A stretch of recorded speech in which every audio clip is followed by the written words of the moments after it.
Adillah pada kami tak bodoh, meski memang kami tak pandai. Tapi kami berjanji akan tetap mengkritik sesuai isi hati. Hei penguasa, ini kami rakyat jelata. Engkau ada untuk siapa? Hei penguasa, ini kami rakyat jelata. Mau sampaikan semua keluh kesah. Bekerjalah dengan hati, pakai empati. Jangan banyak intrik, apalagi bikin taktik. Bijaklah dalam membuat peraturan. Jangan sampai bikin aturan yang berat sebelah. Pertemuan Pemret dengan Presiden itu tidak ada yang aneh, kecuali Soeharto ya. Semua Presiden melakukan, dan rame-rame itu. Kemarin juga rame-rame, 40 orang nggak ada kan.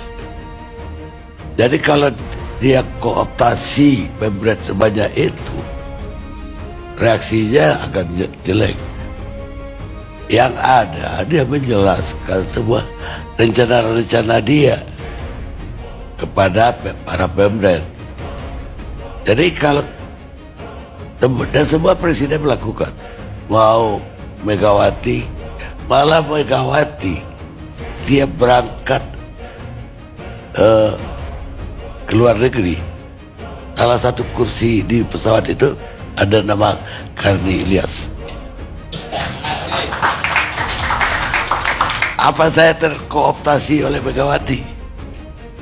Apa saya kurang kritis?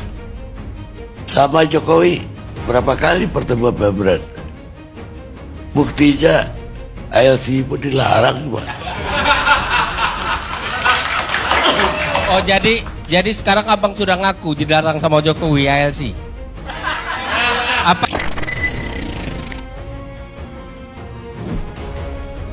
Jokowi biang kerok pelarangan ILC di TV One. Nah, jadi ya tadi ya kita bilang di awal, sebetulnya kita tahu bersama lah siapa biang keroknya. Tapi kali ini muncul dari mulut Karni Ilyasnya langsung. Entah rakyat netizen kemudian berpikir, ini apa nih? Ada apa dengan Karni Ilyas? Keceplosan kah? Atau memang sengaja hari ini ingin tegas-tegasan menyampaikan Jokowi biang keroknya? Nanti kita lihat videonya ya. Rahasia terkait pelaku pemberedelan tayangan televisi ILC di TV One akhirnya terbongkar. Dalam sebuah potongan video tayangan ILC di kanal YouTube yang diunggah akun X @nengmonica, pendiri ILC Karni Ilyas tanpa sengaja keceplosan mengungkap siapa dalang yang melarang program televisi yang memiliki jutaan penggemar itu tampil di TV One pada tahun 2020. 5 tahun yang lalu. Itu lagi seru-serunya, lagi rame-ramenya. Orang tuh kalau pengen tahu kan ke situ ya. TV One, ILC. Bahkan hanya ada yang nonton TV One hanya ILC-nya saja gitu. Banyak juga yang begitu. Waduh, parah. Harus segera diadili. Kalau tidak, iya jadi gini. Bayar. Maksudnya apa nih? Coba diperjelas nih, Pak Muhammad Yahya. Awalnya Karni membahas pertemuan puluhan Pemret dan jurnalis senior dari berbagai media dengan Presiden Prabowo kemarin ya, di hari Sabtu 22 Februari. Ada sekitar 40 orang dari berbagai media-media besar. Langsung saja deh kita tonton videonya ya. Cerita Karni Ilyas. Ini dari TikToknya RMOL. Kita cek. Pertemuan Pemret dengan Presiden itu tidak ada yang aneh, kecuali Soeharto ya. Semua Presiden melakukan, dan rame-rame itu. Kemarin juga rame-rame, 40 orang nggak ada kan. Jadi kalau dia kooptasi Pemret sebanyak itu, reaksinya akan jelek. Yang ada dia menjelaskan semua rencana-rencana dia kepada. Jadi sepotong dulu ya, biar kita perjelas. Apa yang dilakukan oleh Prabowo Subianto dengan mengumpulkan sekitar 40 pemimpin redaksi di istana apa di rumahnya ya, saya agak lupa.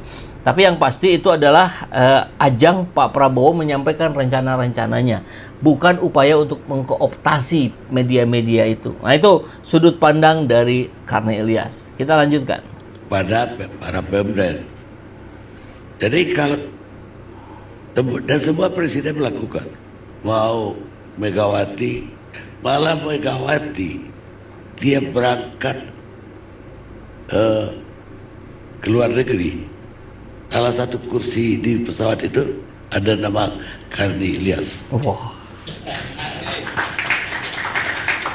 Apa saya terkooptasi oleh Megawati? Apa saya kurang kritis? Sama Jokowi berapa kali pertemuan Pemda? Buktinya ILC pun dilarang. Oh jadi sekarang abang sudah ngaku dilarang sama Jokowi ILC. Begini, kalau soal muncul lagi di TV, itu bukan wewenang saya, wewenang yang punya TV. Ya gitu ya, jadi awalnya Karni Ilyas bercerita bahwa apa yang dilakukan oleh Prabowo kemarin mengumpulkan 40 pemimpin redaksi, sekitar 40, itu upaya Pak Prabowo untuk menyampaikan rencana-rencana programnya, bukan upaya untuk mengkooptasi. Itu yang disampaikan oleh Karni Ilyas. Tapi di sisi lain dia cerita ya semua presiden melakukan itu selain Soeharto ya. Pertemuan para pemimpin redaksi termasuk dengan Megawati yang selalu mengikut sertakan Karni Ilyas kalau mau berangkat ke luar negeri.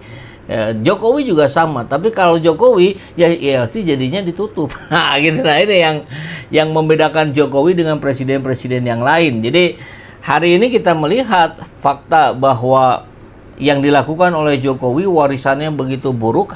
Tentu ada yang positif, ya harus kita akui. Cuman ya mayoritasnya keburukan, sehingga Pak Prabowo hari ini yang harus bagian cuci piringnya. Itu pandangan dari berbagai kalangan di civil society dan media yang beredar. Mudah-mudahan apa yang terjadi dengan wartawan Kompas itu yang terakhir di eranya Pak Prabowo, karena wartawan tak boleh diintimidasi, ada undang-undang pers yang melindunginya, dan ILC yang dibungkam oleh Jokowi mudah-mudahan itu tidak terulang di pemerintahannya Prabowo Subianto, karena kritik dari media, dari civil society adalah obat bagi pemerintah. Assalamualaikum warahmatullahi wabarakatuh.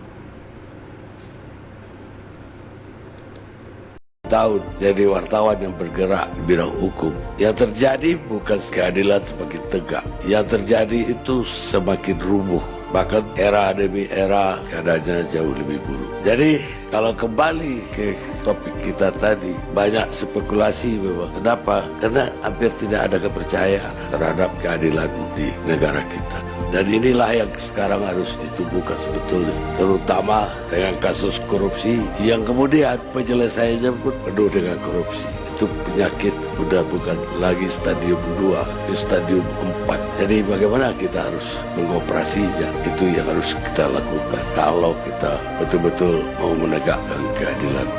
Kerugian terbesar dari korupsi di pemerintahan adalah hilangnya kepercayaan publik. Mike Quigley